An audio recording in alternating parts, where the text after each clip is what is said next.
Detective Pikachu is the first live-action Pokemon film and stars Ryan Reynolds as a Pikachu, a Pokemon partner to a police detective who has been killed under mysterious circumstances.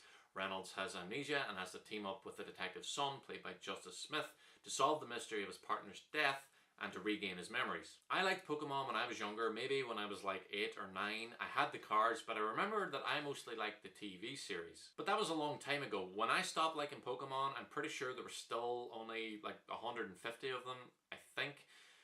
So I wasn't really very interested in this film, but my hope was that it would at least be a bit funny due to Reynolds' presence and the idea of a guy who can talk to Pokemon.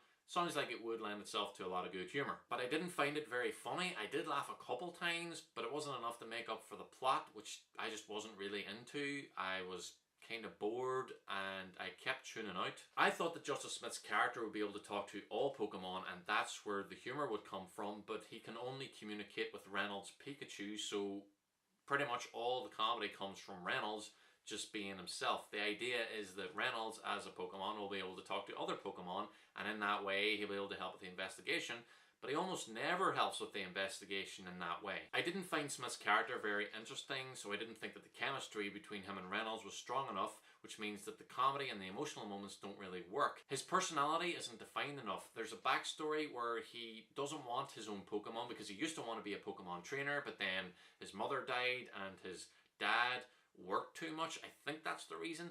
It would have been better if he just didn't like Pokemon because of something that happened in his past. I mean, this whole thing is a riff on Who Framed Roger Rabbit, so why not copy Eddie Valiant's hatred of toons? It just feels like they're bending over backwards to try to keep things as light as possible, but they're sacrificing the emotional heft and the contrast between who Smith's character is at the beginning of the film and how his opinion towards Pokemon changes by the end. His cleverness isn't consistent either. There's a scene where he's talking to Reynolds in a bar, and to keep from looking weird to the other bar patrons, he pretends he's talking on his phone, which is good. It's the type of thing I'd like to think I would think of in that very situation. But then later on, there's a scene where he's told that what he's seen is a hologram, but then he reacts to it like it's real and tries to touch it.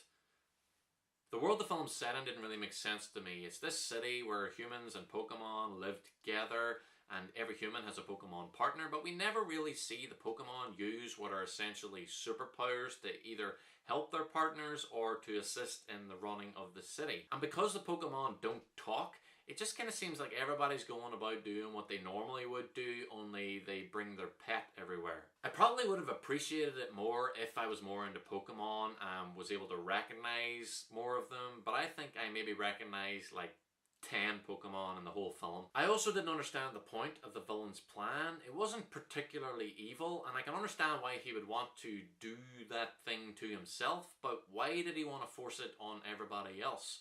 What would that achieve? I liked the ending because I didn't see it coming, but I thought that the epilogue between Reynolds and Smith could have been a bit longer. I also liked the sequence with the giant turtles. I thought that it was visually spectacular, but it also seemed like a scene from a completely different movie. And for how big the sequence is, it doesn't really have very much to do with the plot. I liked Catherine Newton's character, who's an aspiring reporter and a potential love interest of Smith's character. I thought she was more likable and energetic than he was, and I wish she had been in it more. Ken Watanabe and Bill Nye are pretty much wasted in this, and there's a friend character who's introduced at the very beginning of the film, and then we never see him again, which is kind of strange, and the editing isn't great. The scene where Smith gets the phone call to tell him that his father has been killed, we see him answering the phone, and then we cut to his friend reacting to him, reacting to getting this terrible news. That's a really bad choice. We should have focused on Smith's face as he heard this horrible thing. He's the main character. There are two strange references to other films in this. The Home Alone one is obvious. It's really out of place, but it's also kind of great to see angels with filthy souls in another film. Keep the change, you filthy animal.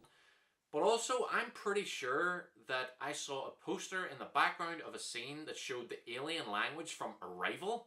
What was that about? Did someone who worked on the production team in this film also work on Arrival? I'm going to give Detective Pikachu a C+. It was well made, but I just get the feeling that it really wasn't made for me. If you love or like Pokemon, you'll probably really like this, and I think that kids will really like it too.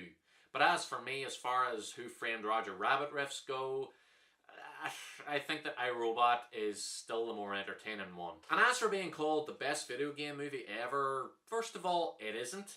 And secondly, although Pokemon did start as a video game and Detective Pikachu is a game too, Pokemon always felt like it was more of a multimedia thing with the games and the show and the cards. I don't know, it just kind of feels like video game movie doesn't really fit this one.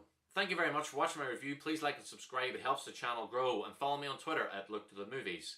Please comment down below, let me know if you've seen Detective Pikachu and what you thought of it, if you liked it, disliked it, if you agree or disagree with any of my points, or if you have any points of your own. I'll be back soon with more reviews, and I'll see you then.